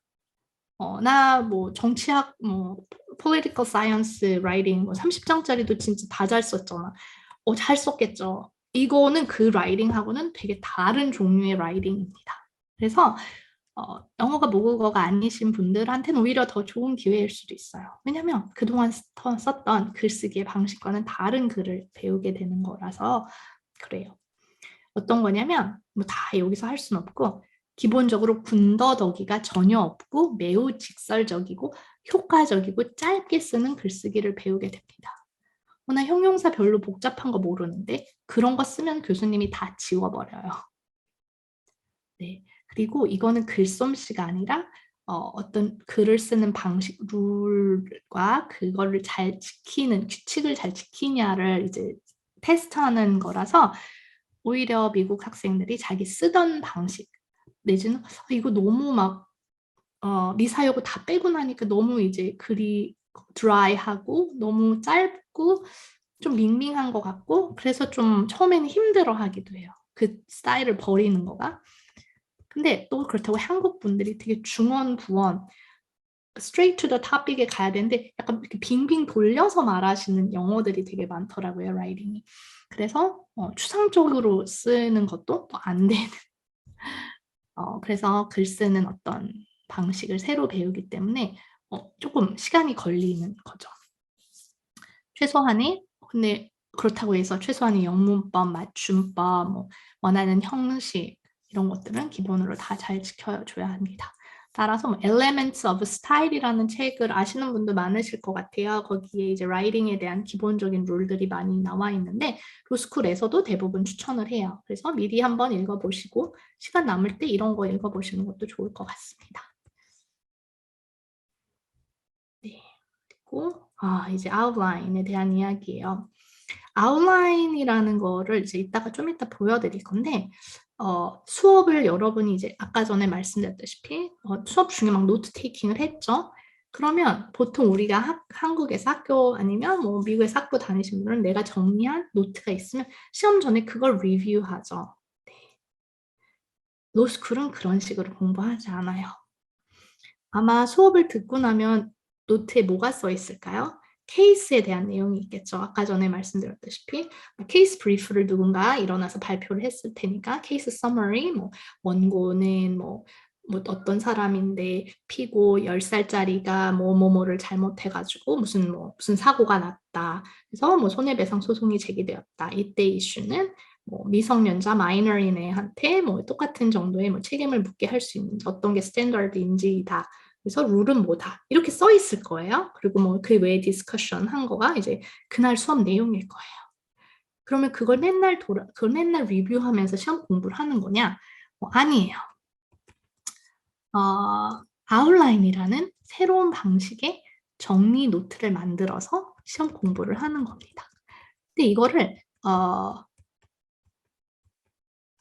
그 수업 자체는 굉장히 집중해서 하고 진도 칼같이 나가고 뭐 이렇게 해서 했는데 그 다음에 지금 만든 클래스 노트를 그냥 양을 줄여가지고 다 붙이면 오늘 거 내일 거 쭉 붙이면 이게 아웃라인이냐? 아니에요.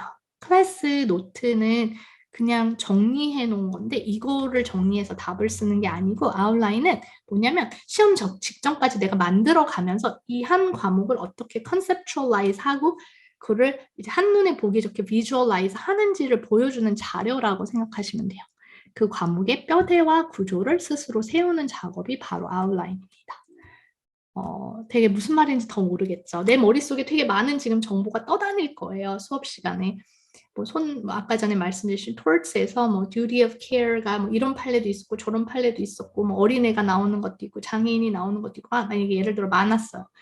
그 많은 지식에게 제 자리를 찾아주는 거예요. 그게 아웃라인이에요. 예를 들면 기본적인 룰은 뭘까요? 일반인에 대한 룰일 겁니다. 거기에 대한 예외나 특수 상황이 뭘까요? 어린아이가 이런 일을 했을 때, 장애인이 이런 일을 했을 때. 따라서 hierarchy가 있는 거예요. 일반 and exceptions or like subtopic. 근데 그렇게 하지 않고 그냥 1번, 2번, 3번, 4번, 5번 그 줄줄줄줄줄 모든 걸 같은 하이라키로 놓고 정리를 하면 나중에 머릿속에서 정리가 안 돼요. 네. 그래서 나중에 이제 제가 보여드릴게요. 그러면 액티브하게 공부하는 게 어떤 건지 보일 수 있어요. 근데 왜 우리가 아웃라인 만들어야 되냐? 이거는 시험 전에 어떤 공부한 많은 자료가 있죠. 케이스 노트, 클래스 노트 그걸 리뷰하고 시험 전에 나만을 위한 어떤 자료를 만들기 위한 거예요. 여기저기 흩어져 있죠. 교과서에도 몇 줄 써놨고 내 노트도 있고 뭐 문제집도 있거나 뭐 시중 아웃라인도 샀다거나 이렇게 여러 가지가 있는데 그걸 다 모아서 하나의 자료로 만드는 게 아웃라인입니다. 여러분이 만약에 공부하려면 여러분 교수님이 준 자료도 있을 수 있고 그냥 판례에 있는 교과서도 있을 수 있고 또 내가 요약해 놓은 케이스 브리프도 있을 수 있고 누가 준 아웃라인도 있고 뭐 사왔던 교재도 있고 막 뭐가 많아요. 그거를 시험을 위해서 어떻게 스트림라인 해가지고 정리하는지 그 머리를 써서 만드는 게 아웃라인이에요. 근데 아웃라인이라는 건 완벽한 지금 말해도 너무 뭔가 되게 완벽하게 만들어야 될 것 같아. 완벽한 아웃라인을 만드는 게 목표가 아닙니다. 만드는 게 목표가 아니라 목적은 뭐냐면 그걸 왜 만드는지 알아야 되는데 그거를 가지고 공부를 하는데 활용하려고 만드는 거예요. 그걸 만드는 것 자체가 문제가 아니라 그걸 만들면서 내 머릿속에 정리가 되고 머릿속에 정리가 되면 외워지고 그걸 그냥 시험에 가서 쓰면 되는 거예요. 네. 그래서 아웃라인은 약간 고3 수험생이 시험 직전까지 들고 보다가 시험에 들어가는 그런 정리한 자료예요. 근데 많은 분들이 이제 제가 이거 아웃라인 말하면 이거 되게 중요하니까 빨리 해야 되겠는데 나는 딴 애들보다 더 빨리 해야지. 이런 마음 드실 수도 있어요. 근데 고등학교 입학하자마자 이제 각 단어의 정의도 모르고 막 definition 배우고 있는데 핵심 개념도 모르는데 아웃라인을 내가 오늘 배운 핵심 개념으로 아웃라인을 만든다. 굉장히 도움이 안 되죠. 왜냐면 내가 큰 그림을 볼 줄도 모르고 아무것도 모르는데 고3 막 마지막에 만들어야 되는 자료를 고등학교 들어가자마자 만든다는 거는 효과가 없죠. 중요한 게 뭔지 내가 지금 중요하다고 생각하는 건 나중에는 하나도 안 중요할 수도 있거든요. 그래서 너무 처음부터 만들지는 마시고 공부하고 좀 어느 정도 지난 다음부터 공부량이 쌓이고 노트가 쌓였을 때 아웃라인을 만드는 걸 중요하다. 저는 추천합니다. 그래서 만든 후에는 이 아웃라인은 여러 노트를 그냥 베껴서 이것도 뭐 몇 장 베끼고 저것도 몇 장 베끼고 한 베끼는 노트가 아니에요. 그게 제일 핵심인데 아웃라인은 왜냐면 미국 애들은 뭐라고 하냐면 아웃라인을 만들면 공부가 끝났다고 해요. 아니 그거 타이핑했다고 왜 공부가 끝나? 이제부터 외워야지? 라고 생각하실 수 있는데 아마 해보시면 알겠지만 생각을 해서 내 아웃라인을 만들면 좀 아까처럼 여러 가지 판례가 있었는데 그래 원칙은 일반인의 주의 인구 그거에 대한 예외로 이런 케이스들이 나오는 것 같아 라고 내가 하이라키를 정해주는 거거든요. 머릿속에 정리가 되죠. 맞아. 이거는 계약의 성립에 대한 거야. 근데 이거는 계약의 불이행에 대한 쪽에 판례들이 다 모여져야 되는구나. 이런 그 위치를 내가 공부를 하면서 정리가 되는 거예요. 그러면 내 한 과목을 어떻게 이해했는지를 알게 되고 또한 그걸 내가 에세이 답안지에 어떻게 담을 건지 어떤 식으로 내가 표현할 건지 이런 거를 정리해 놓는 거라 되게 머리를 많이 쓰면서 하는 거라 하고 나면 굉장히 과목에 대한 이해도도 높아지고 정리도 많이 돼서 진짜 기억도 많이 나요. 신기하죠? 그 정리했다고 기억이 난다는 게 기억이 납니다. 그냥 쓱 보면서 빨리 베꼈어야지 이렇게 하는 게 아니거든요. 이 공부는. 그래서 아마 아웃라인 지금 안 해보셔서 좀 걱정도 되실 수 있는데 나중에 할 수 다 있어요. 그래서 처음에 아웃라인을 만들려면 무슨 순서로 할까? 어떤 걸 넣고 어떤 걸 뺄까? 계속 생각을 하면서 이걸 정리하게 되기 때문에 머릿속에서 많은 정리가 됩니다. 그리고 제가 근데 이거를 반드시 이해하고 적용하는 훈련이 필요한 거예요. 이런 상황에서 이게 이렇게 적용되는구나라는 게 중요한 거지. 룰을 달달달달 외운다는 거는 아직 부족한 상태거든요. 그래서 내가 이해하고 또 외워서 쓸 수 있는 문장을 이제 암기하고 이런 것들도 반드시 같이 병행을 하면 좋아요. 그러면 한번 보여드릴까요? 이런 게 아웃라인이거든요. 네, 아웃라인이 뭐지? 이렇게 그냥 너무 간단하잖아. 설명도 없이 이렇게 생각하실 수 있는데 이거는 톨츠의 일부에 있는 거예요. Vicarious liability라는 한국말로 치면 약간 사용자 책임? 뭐냐면 그냥 쉽게 말씀드리면 내가 사장이에요. 그럼 내 직원이 있잖아요. 근데 내 직원이 나가서 손님한테 뭘 잘못했어요. 그래서 손님이 그러면 그 잘못한 사람 직원한테 손해배상을 물 수도 있지만 사장, 네가 책임져 이렇게 할 수 그런 시츄에이션 있죠. 그런 때 사장이 책임을 지는 거와 관련되는 게 약간 vicarious liability라고 생각하시면 돼요. 그러면 vicarious liability의 원칙은 뭘까요? 룰은 ER로 썼어요. 저는 employer, 사장이죠. employer는 vicariously liable. 이 단어가 중요한 거죠. 그냥 liable이 아니라 vicariously liable 하다는 거. 뭐에 대해서? 이 employee가 towards 불법 행위를 한 것들에 대해서. 아무 towards가 아니라 근데 within the scope of employment, 그 고용 관계 내에서. 그쵸? 그 사람이 그냥 술 먹다 친구들이랑 사고 친 것까지 이 사장이 물어줄 필요 없잖아요. 업무 내에 뭘 잘못했을 때 책임을 진다라는 게 이제 vicarious liability의 정의입니다. 그래서 어떤 것들에 대해서 책임을 지는지 잠깐 썼고 예시도 저는 제가 기억 잘 나라고 써놨어요. 근데 좀 아까 말했듯이 이 employee에 대해서 책임을 진다고 했어요. 그러면 how about independent contractor? independent contractor에 대해서는 어떤 책임이 있을까? 기본 룰은 이거예요. Generally, 일반적으로는 no vicarious liability. 일반적으로는 책임지잖아요. 하지만 exception, 책임을 지는 경우가 있었어요. 언제? Inherently dangerous activity, public policy exception 이런 것들을 이제 간단히 적어놨습니다. 근데 아마 제가 이렇게 간단히 적어놓은 요 룰들이 판례 수업 중에 한 내용 하나를 요약하면 요 내용이 되는 거예요. 그렇죠? 아마 인디펜던트 컨트랙터가 원래는 책임 안 지는데 책임을 지게 하려니까 어떤 룰이 만들어졌겠죠. 판례에서 케이스 로가 그 판례를 다 읽고 나서 저는 두 줄로 만든 겁니다. 그렇죠? 그리고 그 외에 드라이버와 오너의 경우에도 책임 사용자는 아니지만 그런 류의 책임이 있다라고 볼 수 있을까라고 사람들이 생각했겠죠. 사장님이 인플로이 것도 책임지는데 그럼 차 주인은 이 차 몰래 차 가지고 나가서 운전한 사람이 사고 쳤을 때도 차 주인도 책임져야 되는 거 아니야? 사람들이 그렇게 생각해 봤을 수 있겠죠. 그러면 그럴 때 책임질까? 룰을 한번 새로 만든 거겠죠. 아니, generally no vicarious liability. 하지만 되는 경우들도 있을 수 있고 minority rule 이런 식으로 이렇게 hierarchy가 생기는 거죠. 그리고 이 각각은 작은 판례들이 정리된 내용일 거예요. 네. 그래서 여러분의 클래스 노트 한 30장이 한 페이지로 만들어질 수 있습니다. 한번 보여드렸고요. 기말고사를 공부할 때 결국에 완벽한 아웃라인, 제가 아까 전에 보여드렸던 게 완벽한 것도 아니에요. 그냥 제가 공부하기 적절하고 그걸 보면 맞아 이거 하고 이렇게 기억이 나기만 하면 되는 거거든요. 완벽한 아웃라인이 아니라 나에게 적합한, 시험에 적합한 아웃라인을 만드는 걸 목표로 하고 기출문제, 학교의 past exam이라고 해서 선생님이 줄 때도 있고 학교 웹사이트에 올라와 있는 경우들도 있어요.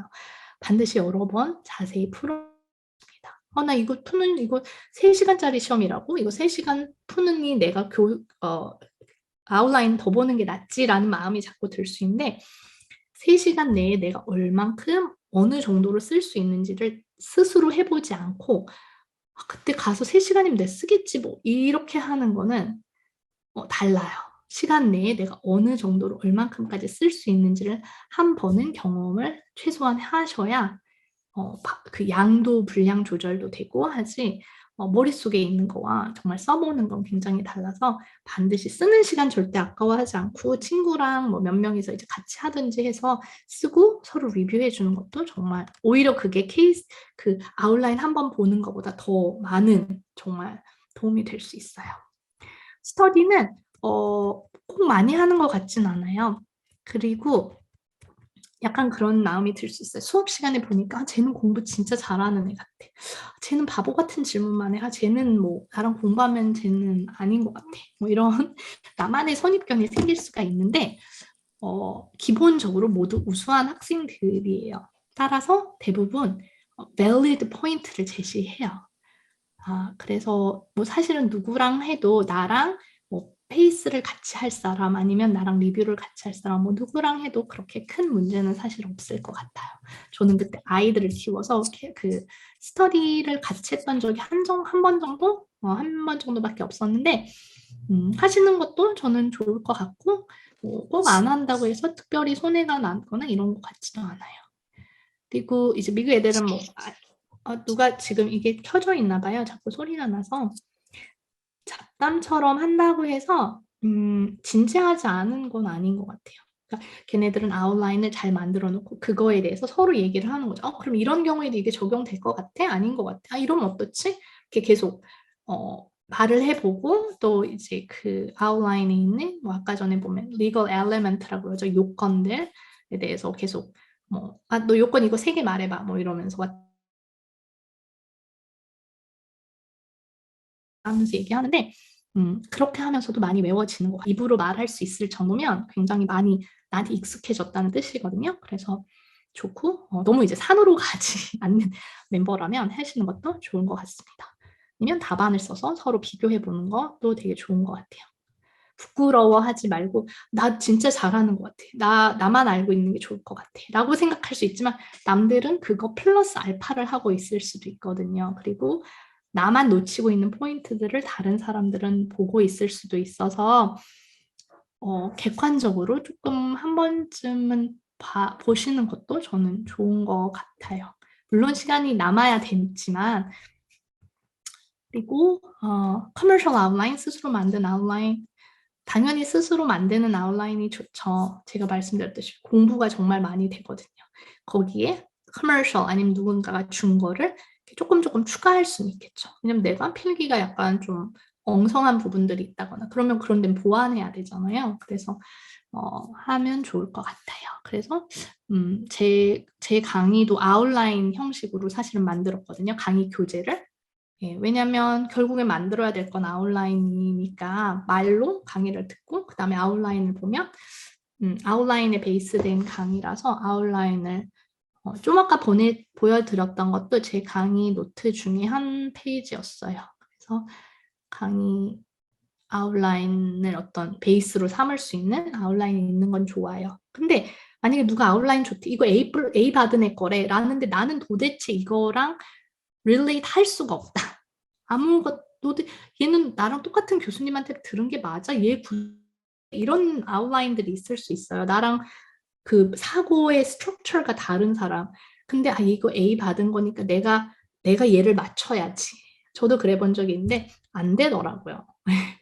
그래서 그러니 내가 스스로 하고 그걸 그냥 보충으로 해야지 다른 사람의 사고 구조를 내가 따라가려고 억지로 하는데 더 시간이 많이 걸릴 수 있어요. 그래서 너무 이제 좋은 아웃라인이 있으면 성적 잘 나올 거니까 무조건 얘가 하자는 대로 해야지 이렇게 하지는 않으셔도 되는 것 같습니다. 그리고 공부 방법과 멘탈 관리. 시험에 처음 갈 것은 멘탈이죠. 네. 이제 여러분이 같은 마음으로 꾸준히 공부할 수 있다면 되게 성공인 것 같아요. 그리고 누구나 동일선상에 있다는 거. 하나 영어 못하는데, 하나 뭐 미국 처음 가는데, 불리하죠. 그렇지만 다른 여러 가지 미국 애들이라고 해서 다 너무 유리하고 저 사람은 공부 좋은 학교에서 왔으니까 다 유리하고 그러지도 않아요. 그냥 비슷하다고 생각하고 정신승리를 하고 그냥 계속 가다 보면 어느 순간 완성이 돼 있습니다. 그러니까 중간에 포기만 안 눈을 돌릴 시간이 우선 없어요. 로스쿨 너무 바쁘기 때문에 너무 돌리지 말고 또 저것도 사야 돼. 누구는 저것도 샀던데 자꾸 양을 늘리고 싶어질 수 있는데 볼 시간이 없어요. 그래서 양을 늘리지 말고 효율적으로 공부할 방법을 찾고 결국엔 아웃라인은 뭐 한 과목이 20장 이런 식으로 줄이는 거거든요. 점점 내가 문제집도 사고 막 모두 사고 해서 늘리면 그걸 20장으로 만드는데 너무 오래 걸려요. 네, 그래서 그렇게는 안 하시는 게 좋을 것 같아요. 공부량을 줄이거나 하는 거 좋을 것 같고, 그 다음에 네, 다 된 거 같네요. 네, 그래서 혹시 저한테 강의에 대해서 물어보신 질문으로 주신 분들이 있어서 이것도 같이 넣어놨어요. 그래서 네, 1L에 듣는 과목이 보통 6개 정도 되거든요. 그래서 그 과목에 대한 것들 강의가 있어서 들으실 분들이 있으시면 신청하시면 좋을 것 같아요. 그래서 케이스 브리프 하는 법도 있고 노트 테이킹, 아웃라인 작성하는 거, 에세이 라이팅 하는 거 이런 거 다 포함되어 있어서 그리고 이 서프라이즈는 뭐였냐면 제 로스쿨 동기가 다른 학교에서 그 외국 LLM 학생을 대상으로 하는 그 수업을 하는 어정트 프로페서였거든요. 근데 그 외국 학생들 위한 리걸 라이팅 그 워크숍을 했는데 저한테 자기 자료 필요하면 갖다 공유해도 된다고 그렇게 말해줘서 네, 그 미국 사람이죠. 미국 백인 그냥 미국 사람이 하는 어떤 식으로 라이팅 해야 되는지 플러스 약간 인트로덕터리 그런 클래스거든요. 그래서 그 시리즈, 워크숍 시리즈를 같이 추가해 놨으니까 아마 들어보시면 미국 로스쿨이 이거보단 센 강도지만 약간 이런 류의 수업인가 보다 하는 거를 좀 맛보기를 하시고 기본 베이스를 잡으시는데 도움이 될 것 같아요. 그리고 또 남겨주시면 네, 강의 링크도 이거 혹시 더 자세한 걸 보고 싶으시면 여기 채팅으로 링크를 보내드렸으니까 찾아보시면 좀 더 자세한 게 나올 것 같고 일부 분들이 램이셔서 학교 다니면서 어떻게 써서 이거는 바 리뷰하는 그 바 시험 보는 거와 관련된 패키지예요. 아까 전 거랑 일부 과목은 동일한데 나머지 이제 바 시험에 볼 더 많은 과목들이 포함되어 있는 거예요. 그래서 라이팅도 더 많이 있고 네, 라이팅 그 수업 강의가 좀 더 많이 있습니다. 그리고 이제 각 과목에 대해서 좀 약간의 오리엔테이션 같은 것들도 각 과목이 이제 공부 시작하기 전에 이런 류의 과목입니다. 그걸 알고 하는 거랑 이게 뭐지? 막 이러고 공부하는 거랑은 되게 다르거든요. 그래서 그런 강의들이 들어있고 다 교재랑 강의는 다 온라인이고요. 그 학교랑 바시험을 어떻게 해야 되냐를 물어보셨던 분들의 그 LLM이신 분들의 질문에 답을 하자면 LLM을 하시는 분들은 LLM을 하는 동안에 바시험 준비를 같이 하셔야 된다고 생각을 해요. JD는 3년 동안 로스쿨을 다니고 나서 이제 바시험을 보는 거죠. 그래서 좀 시간이 많이 있어요. 그 3년 동안 물론 바시험에 나오는 과목도 배우고 아닌 과목도 배우지만 기본적으로 legal writing 또는 그 에세이, 시험 답안을 에세이라고 하는데 exam writing에 대한 스킬들이 이제 많이 축적이 돼요. 그리고 아웃라인도 많이 만들어 보았기 때문에 시험 직전에 새로운 JD 졸업하자마자 바시험 공부한 한 3달 정도의 새로운 과목을 받아들이기가 되게 쉬워요. 그러니까 이미 많이 그게 트레인이 되어 있기 때문에. 근데 LLM 같은 경우는 지금 1년 다닌 거잖아요. 근데 1년 동안 뭐 예를 들어 바시험 과목을 학교에서 뭐 5개 4개 들었다. 하지만 아직도 여기 보시면 한 뭐 10개는 더 새로운 과목을 들어야 바시험을 보는 건데 나 LLM 졸업하고 이제 남들도 3달만 공부해도 미국 변호사 된다니까 나도 3달만 해야지라고 하기에는 10과목을 3달에 그리고 앞에 본 4과목이라고 해서 완전히 잘하는 거 아니잖아요. 근데 그거를 3달에 하고 시험 본다는 게 굉장히 힘들죠. 주변에 누군 붙었던데요? 제가 말했잖아요. Good for him.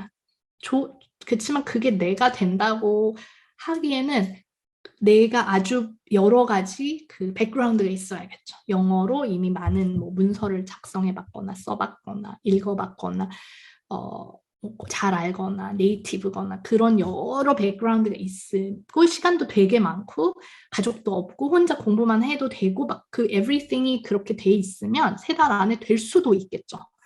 하지만 그러기가 되게 쉽지 않은 조건들이기 때문에 이왕이면 저는 학교 다니면서 미리, 그리고 대부분의 학생들이 미리 공부를 저도 하는 걸 봤거든요. LLM 하시는 분들은 오히려 지금부터 준비를 하시는 경우도 요즘은 예전에 제도 동기들 보면 최소한 반년 이상 전에는 스터디를 한다든지 공부를 시작하더라고요. 그래서 공부를 미리 하시는 거, 그리고 학교 다니면서 다시험 과목이 들을 기회가 된다면 충실히 듣고 시험을 봐서 실력을 한번 테스트를 잘 해보는 걸 추천을 드립니다. 네, 그럼 어쨌든 채점이 되고 내가 어느 레벨에 있구나를 알고 있으니까 되게 좋을 것 같고요. 3달? 이거요? 이거가 사실 어디서 제가 원래 이거를 잠시만요. 우선 하던 말을 하고 그리고 JD의 경우에는 사실 바시험을 준비할 수 있는 게 학기가 다 졸업하고 나서 그럼 5월에 졸업하거든요. 그리고 7월에 시험 보니까 2달 반, 3달이에요. 그러니까 3달 안에 이 모든 과목을 공부해서 시험 보는 거잖아요. 1학년 때 배웠던 거 막 톨츠 기억 안 나는 거 막 되살려서.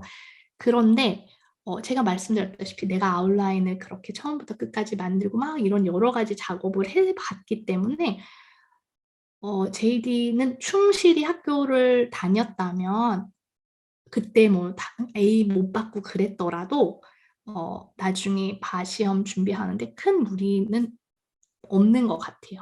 왜냐하면 여러 면에서 준비가 되어 있거든요. 리걸 라이팅도 많이 되어 있고 법률 용어를 습득하는 그 시간이나 기술도 많이 발전이 되어 있어요. 내가 1학년 때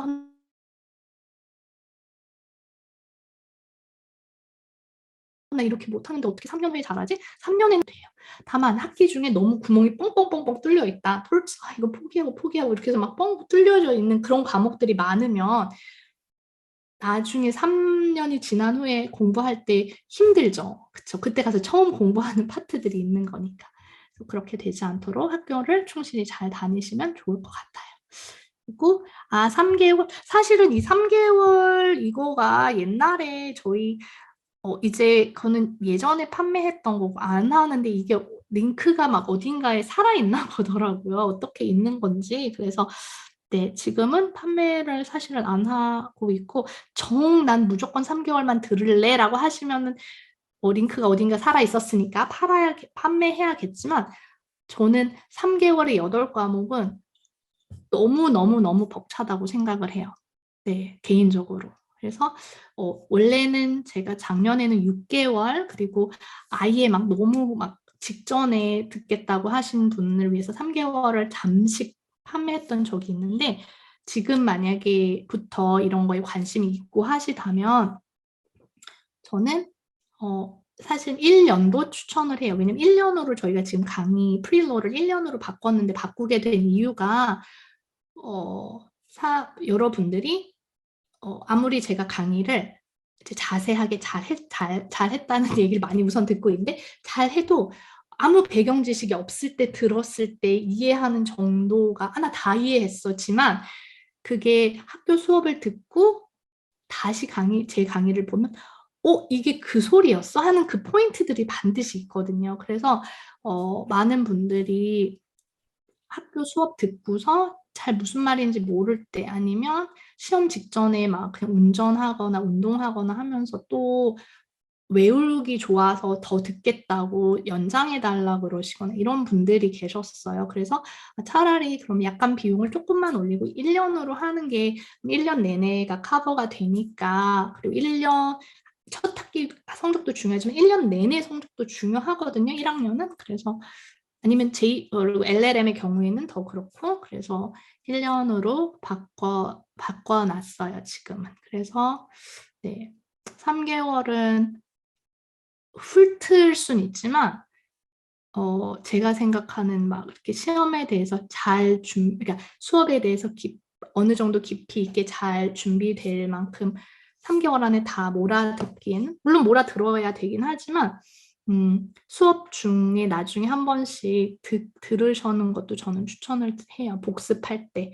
그러니까 내가 복습할 때 필기가 어떻게 보면 허술하면 잘 이렇게 정리가 안 되시는 경우들도 있거든요. 근데 노트를 예전에는 막 듣고서 되게 잘 알아들었어. 하지만 이거 도대체 무슨 말이었지? 나 알고서 적었는데 나 이거 무슨 말이라고 적었지? 이럴 때가 있잖아요. 답답할 때. 그래서 이제 사람들이 계속 들을 수 있었으면 좋겠어요. 이런 말씀을 하셔서 아니면 수업 이제 학교 가기 전에도 너무 좋다 생각했는데 강의가 학교 수업을 듣고 나서 다시 복습하면서 들으니까 더 와닿고 더 좋아요. 막 이런 더 정리 잘 돼요. 이런 얘기를 하신 분들이 꽤 많으셨어서 네, 하여튼 좀 너무 이상한 자랑처럼 됐지만 네, 그거는 팩트였으니까 네, 그런 일이 있어서 그렇게 하고 있어요. 또 뭐가 또 다른 거 있나요? 네, 질문 잠시만요. 제가 저한테 주셨던 질문 네. 또 질문 있으시면 남겨주실래요?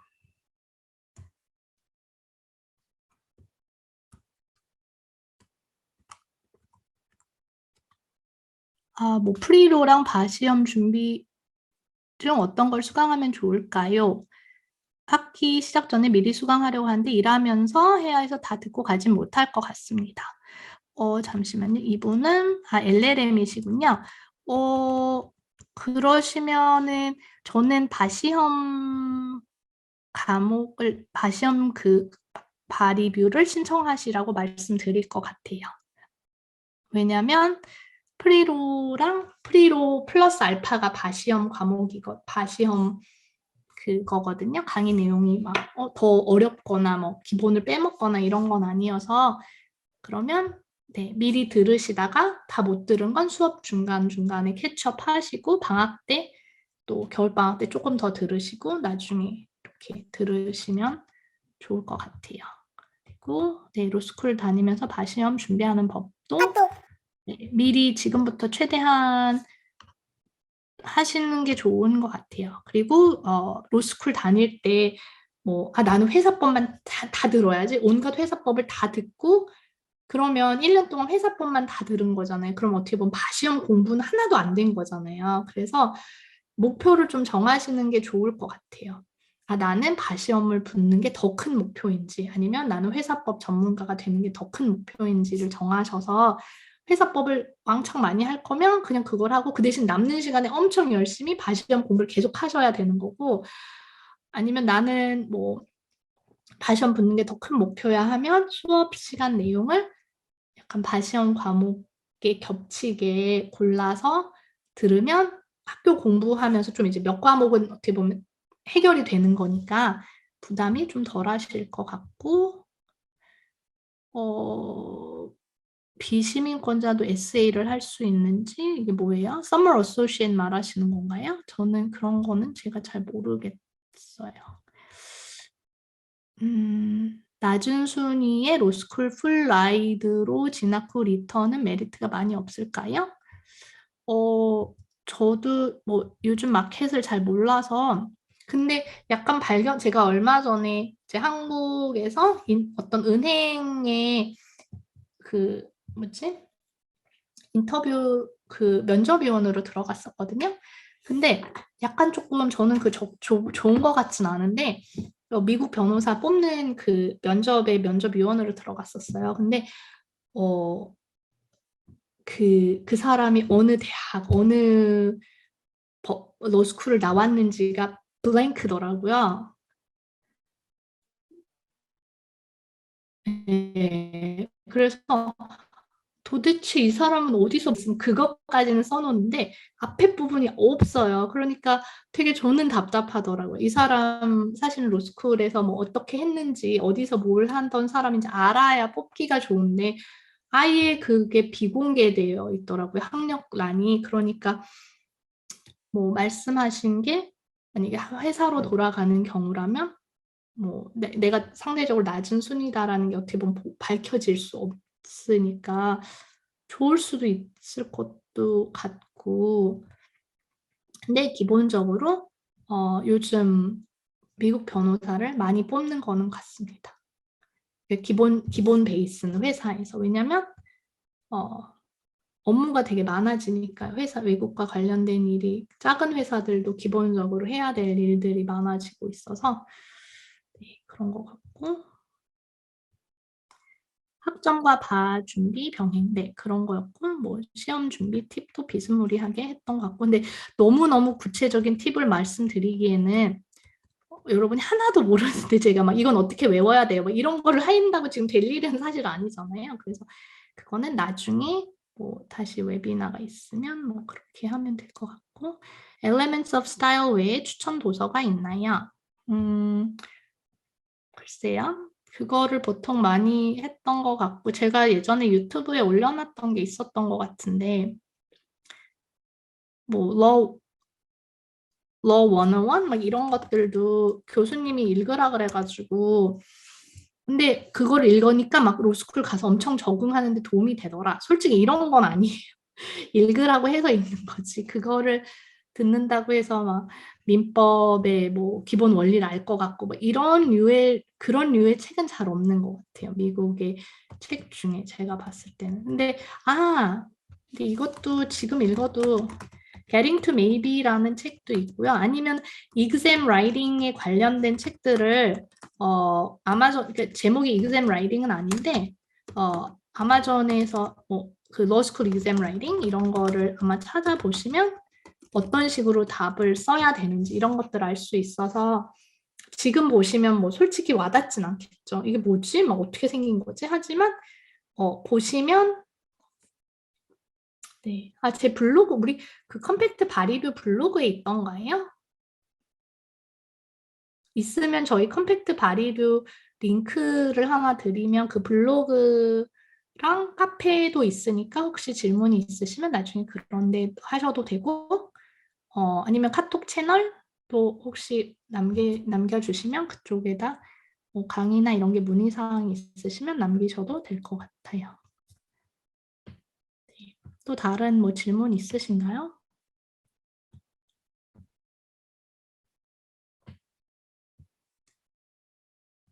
벌써 시간이 많이 늦었네요. 어떠셨어요? 제 유튜브를 보시는 분도 있으실 수 있고 맞다. 그리고 친구 추천이 되게 많으시더라고요. 그래서 되게 궁금했어요. 누가 추천을 하신 걸까? 네, 누군지 알려주시면 안 되나요? 개인적으로 되게 궁금했어요. 제 수업을 들으셨던 분이셨을까 아니면 그냥 웨비나에 오셨는데 지난번 웨비나에 왔을 때 좋아서 추천을 해주신 건지 네. 그냥 네, 감사해서 여쭤봤어요.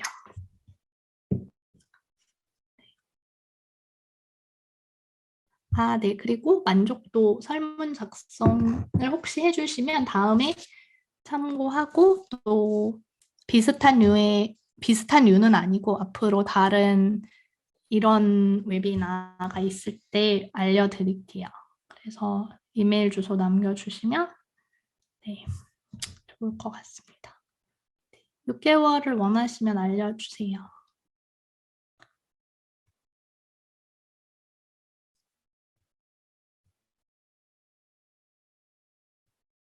네, 인터랙티브 온라인이에요.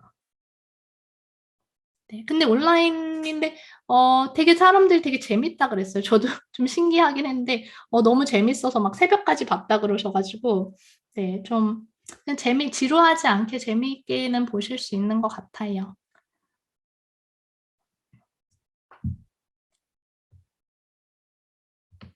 네, 유튜브를 보시는 분이시군요. 네, 감사해요.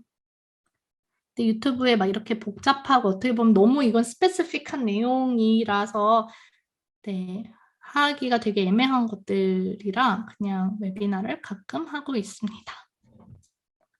뭐 다른 분들 뭐 질문 없으시면 네. 다 됐나요? 네, 감사해요.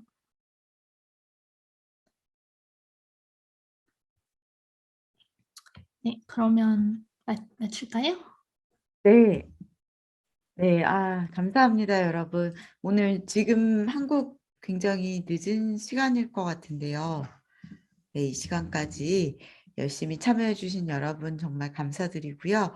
아까 얘기해 주셨지만 친구 추천으로 오신 신청서를 작성해 주신 분들 중에 친구 추천이라고 표기해 주신 분들이 많이 계셔서 저희도 깜짝 놀랐거든요. 네. 추천을 해 주신 친구분이 누구신지 모르겠지만 감사드리고 또 혹시라도 다른 기회에 저희가 다른 웨비나 또 기획하게 되면 관련한 정보를 전해드리고요. 또 추천을 해주시고 싶은 주변 친구분들이 계시면 추천을 해주셔도 좋을 것 같습니다. 네, 늦은 시간까지 함께 해주신 여러분 감사드리고요. 강의에 대해서 궁금한 점이나 있으시면 카카오톡 채널 아까 주소 공유 드렸었는데요. 그쪽으로 연락을 주셔도 되고 지금 화면에서 보고 계시는 이메일 주소로 연락을 주셔도 됩니다. 네, 그리고 이제 로스쿨 곧 입학하시고 힘겨운 하지만 굉장히 흥미로운 시간들 보내게 되실 텐데 여러분의 로스쿨 생활 재미있고 또 알찬 시간이 되시기를 같이 기대하면서 오늘 웨비나 마치도록 하겠습니다. 네, 늦게까지 참여해 주신 여러분 감사드립니다. 안녕히 계세요. 네, 감사해요.